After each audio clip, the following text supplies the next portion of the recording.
الله الرحمن الرحيم، والصلاة والسلام على أشرف المرسلين سيدنا محمد وعلى آله وأصحابه أجمعين. أجمل بيتزا هتاكلوها في حياتكم.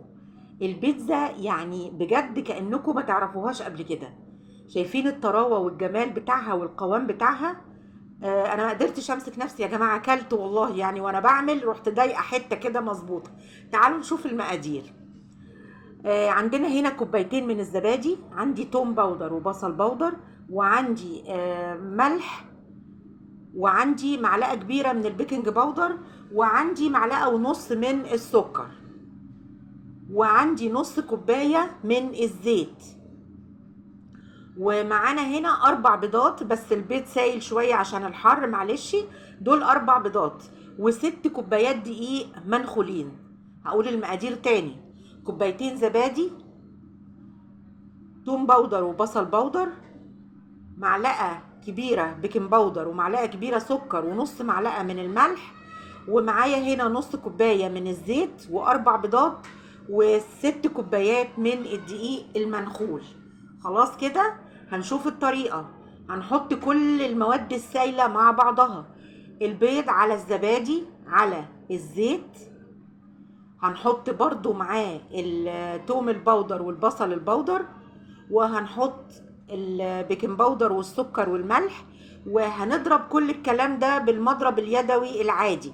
عايزة الخليط ده يمتزج كويس، يبقى حاجة كده سايلة بس يعني ما يبانش فيه التكتلات دي.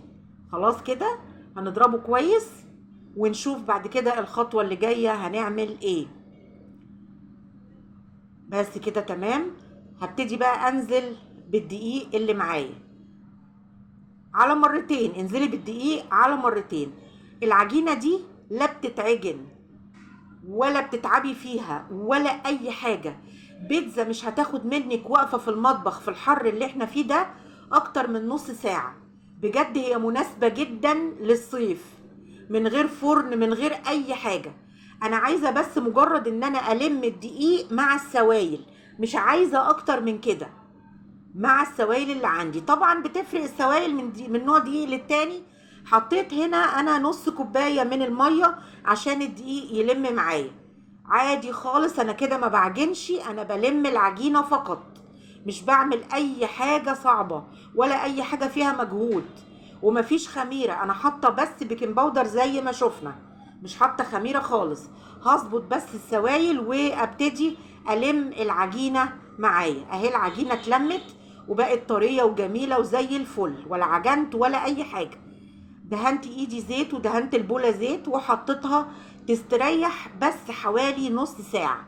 في خلال النص ساعه دي هنكون حضرنا حشوه البيتزا وحضرنا صلصه البيتزا. تعالوا بقى نشوف معانا ايه.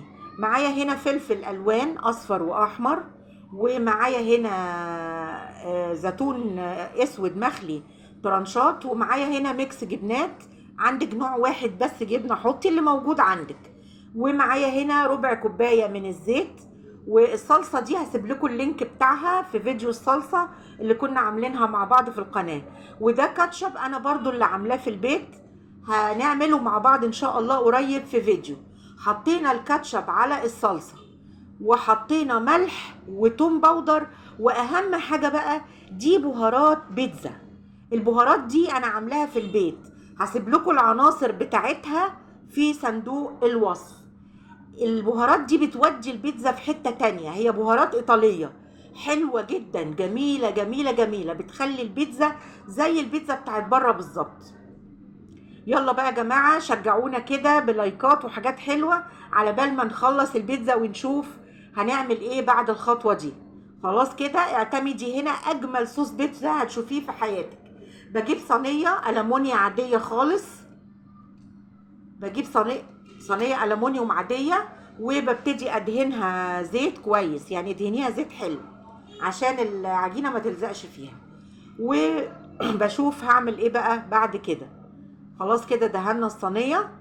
هبتدي بقى اخد كور من العجينة واعمل صينية البيتزا ابططها. عايزة السمك ده، مش عايزة سمك تخين، انا عايزة البيتزا تبقى رفيعة. هو الصح كده، الصح بتاع البيتزا انها تبقى رفيعة. ببتدي بقى ادهن الصلصة بتاعة البيتزا زي ما احنا شايفين كده. انا بحب صلصة البيتزا بتبقى غنية، يعني بحبها كتيرة، ما بحبش يعني ادهنها كده حاجة بسيطة، لا بحبها كتيرة، لان هي اللي بتدي طعم للحشوة وبتدي طعم للعجينة، وهي اللي بتحلي البيتزا بصراحة. كده خلاص دهنا الصلصة زي ما احنا شايفين.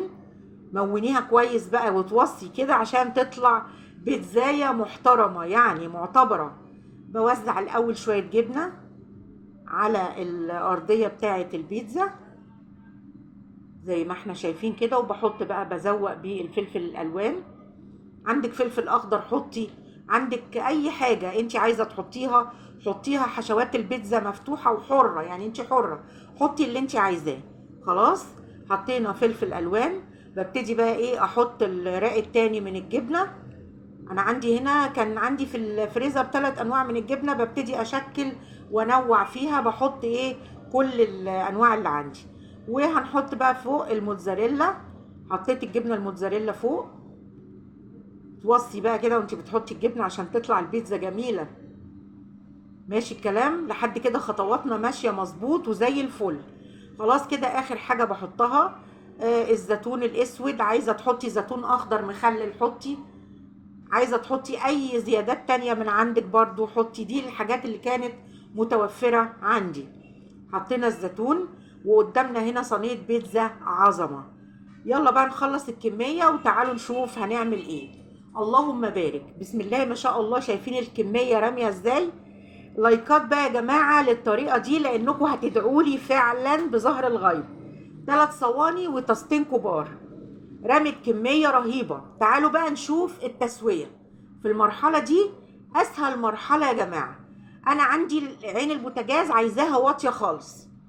بحط عليها الصينية زي ما احنا شايفين كده. انا حاطه هنا صينيتين على البوتاجاز اللي هما الصينيتين الكبار، وبجيب غطا بغطي بيه البيتزا.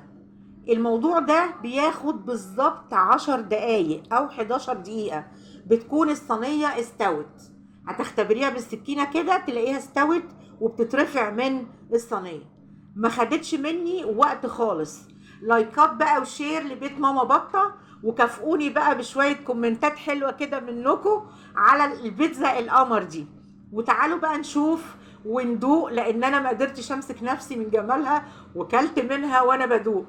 خلاص كده تمام. هنقطع البيتزا ونشوف مع بعض هنعمل ايه.